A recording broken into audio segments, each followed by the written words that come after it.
What is going on, beautiful people? Today, we're going to be talking about what could happen when you confront a narcissist. Ooh, how did you feel when I said that? Did you get a little anxious? Did the anxiety perk up a little bit? If you're new here, my name is Lee Hammock. I'm a clinically diagnosed narcissist, and welcome to another episode of The Narcissist Code.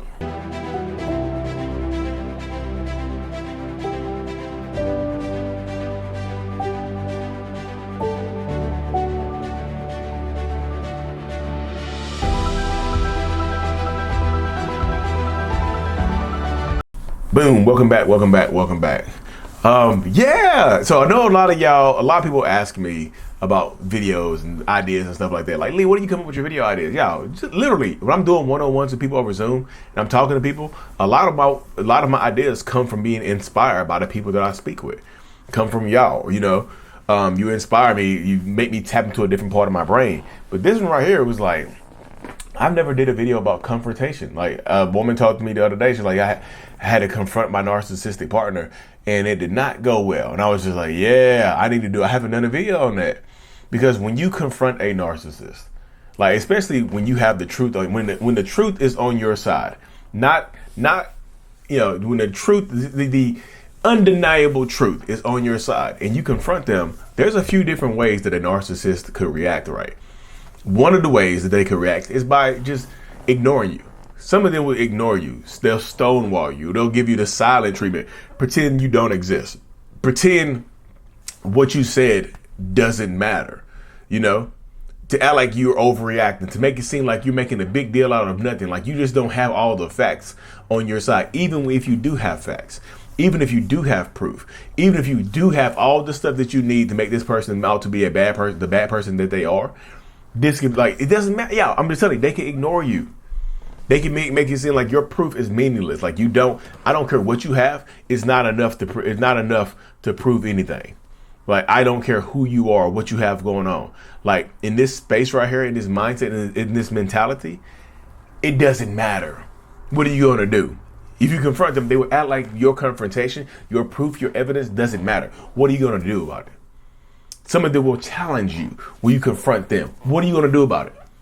You have the proof. You see me clapping these other cheeks. You see me doing this other stuff. You see me stealing. You see me using. You see me drinking again. What are you going to do about it? I know I promised I wouldn't do it again. I told you I was done with them. I told you I was done with her. I told you I was done with it. What are you going to do about it? How are you going to hold me accountable?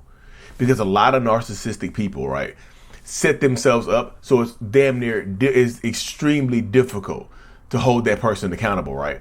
It can be extremely difficult to hold them accountable in any way, shape, or form. So they'll challenge you. If you confront them, they will just look you directly in your face and challenge you. Like, what are you going to do about it? So what? You have proof. So the hell what? What are you going to do about it? What the hell this proof doesn't mean anything. What are you going to do? What kind of action can you take? What kind of actions are you willing to take? What are you going to do?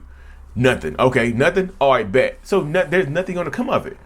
They don't think you have, I'm going to just be realistic, and this is not me saying this about you. Listen to me carefully.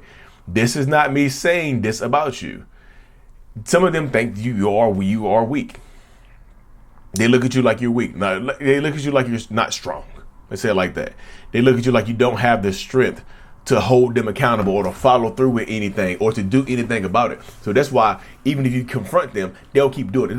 It doesn't mean that they're going to stop. It doesn't mean that they're going to change their behavior. So what? You confronted me. I'm busted. Wow. What are you going to do about it?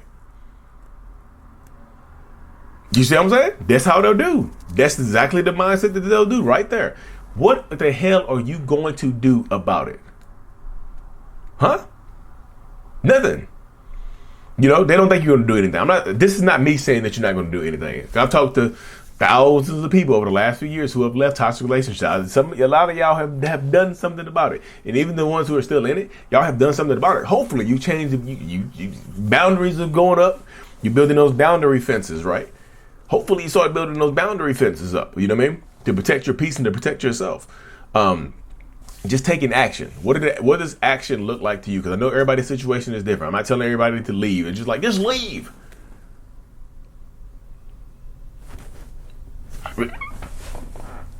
I would if I could. You know what I mean? Everybody's situation is going to be different, you know?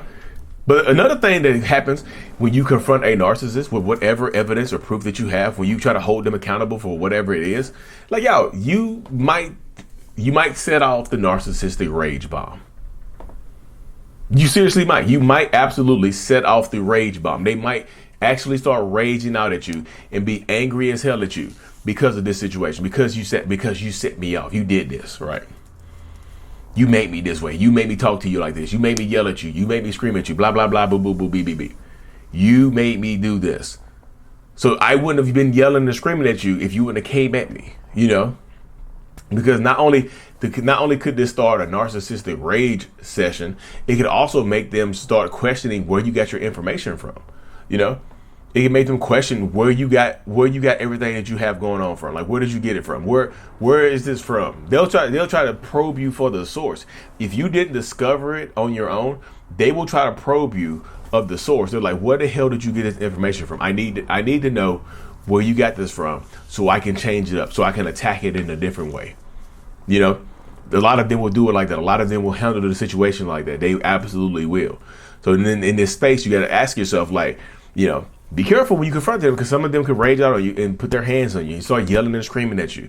You know, I think I mentioned this earlier. Give you the silent treatment. The silent treatment, to me, I call it silent treatment, silent rage. You know, the silent treatment for a narcissist is really silent rage. They're angry as hell at you, but the rage is coming from a different place. So it's like silent rage. They're angry, mad. They're being confronted. They're ashamed that they're being confronted. But now it's just like they're going to be silent about the situation. They're silent about the rage and whatnot, you know, because that happens quite a bit right there within that space.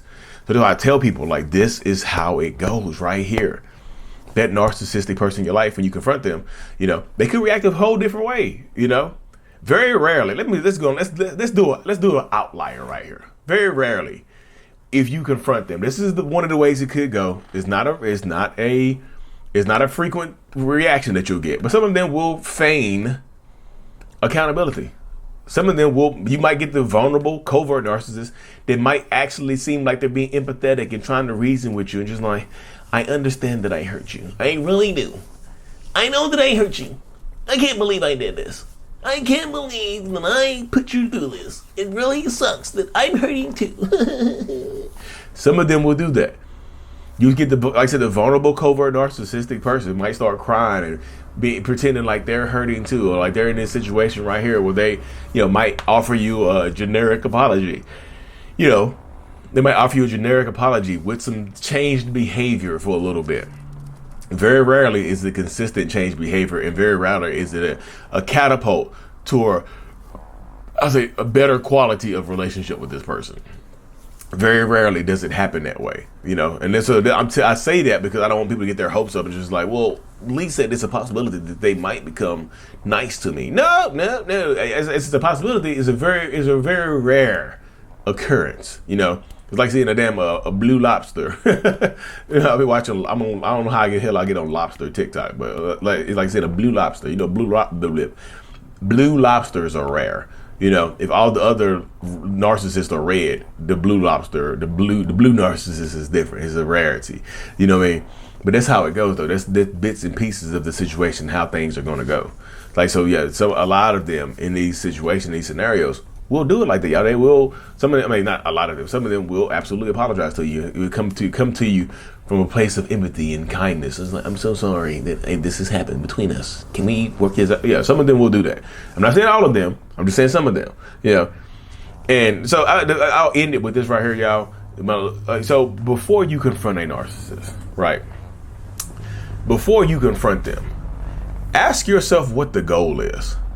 What is the actual goal that you're trying to achieve with this confrontation? When you're presenting this information to them, when you're trying to hold them accountable, ask yourself what the goal is, right? And if this relationship has had any, you know, I don't know how long it's going on, depending on the duration of the relationship.